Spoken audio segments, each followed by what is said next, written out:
Continue to unpack the complexities, though, of investigating such cases. And we've got private investigator Mike Bolhuis, who joins us now live as well to unpack this a little bit more. Mike, thank you so much for the time. Good morning to you. Just perhaps let me get your thoughts. As you see this news unfolding yesterday, what was your sense of proceedings then as a private investigator? What's the first thing that came to mind? Well, the first thing, it's tragic. It's police officers, and we hereby send our heartfelt condolences to everybody involved.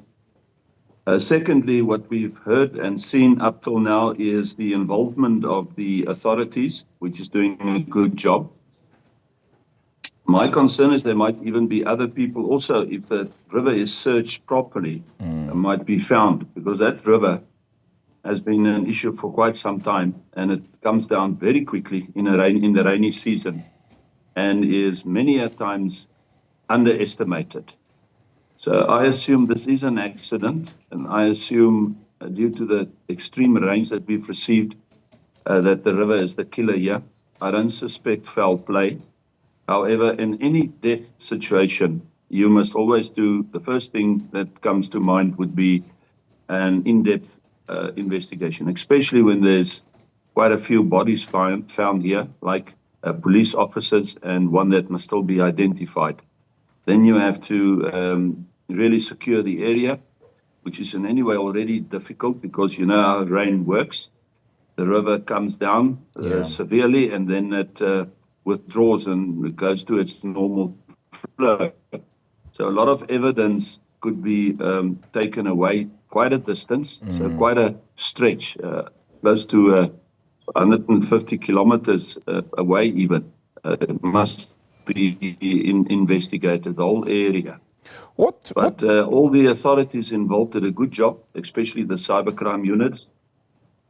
Yeah, I mean, and I want to talk about that increased use of technology just now, but I wanted to get to your assessment of it being an accident as you believe it to be. What signs would you have taken or looked at that indicate to you that indeed it is an accident as you assume it to be?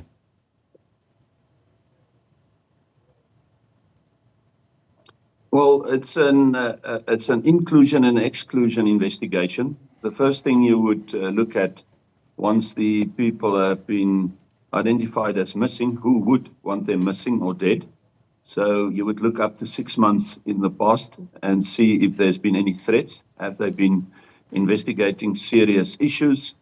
Do they have enemies? Were there criminals or syndicates or gangs after them to want them out of the way?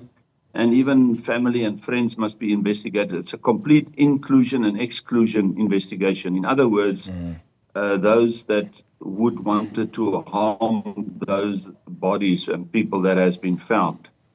The second thing is obviously the sea. And what has been done is all the camera footage, everything pertaining that specific day has already been received. And then you do a deduction, and from your deduction, you must turn it into factual. So that's why my opinion so far is this has been a tragic accident.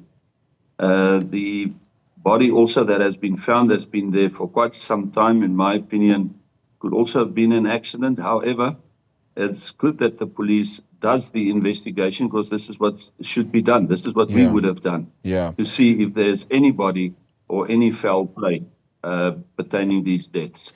Will we ever truly know the full extent of what happened in that river? Because at the look of it, technology is ultimately struggling to, just because of the rains, particularly that evening, etc.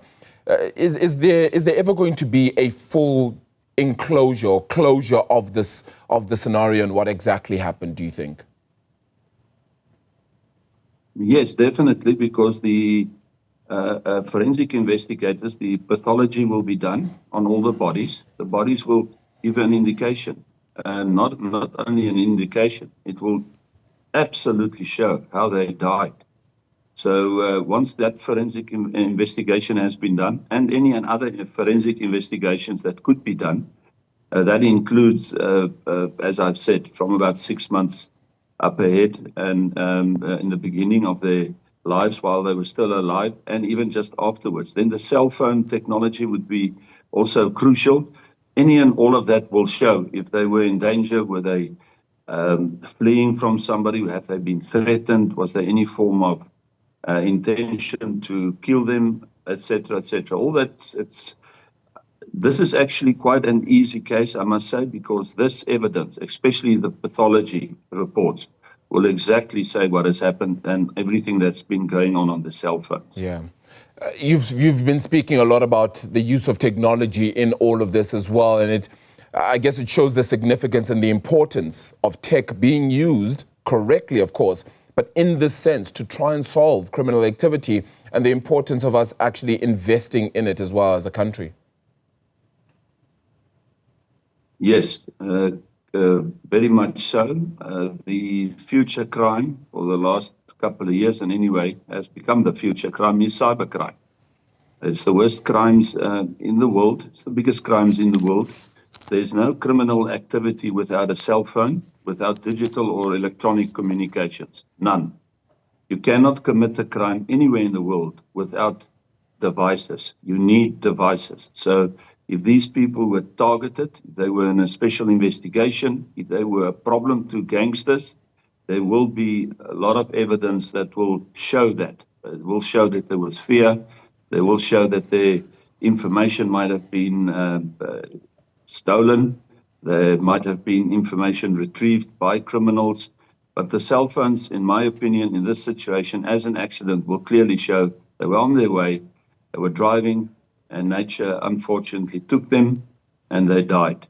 By now, information also would have arisen, that there would have been foul play, that they were on a list, and criminals were after them, and that wanted them dead.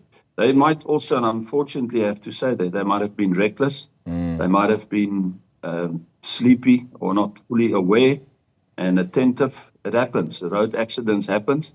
What is obscure is that there's quite a few bodies found in such a short period of time. And that's why I would consider an extreme search in the river area. They might find other bodies as well. This rainy season has been heavy and it's taken its toll. Mike, really appreciate your time this morning, and just to give us a sense of understanding at this point as well.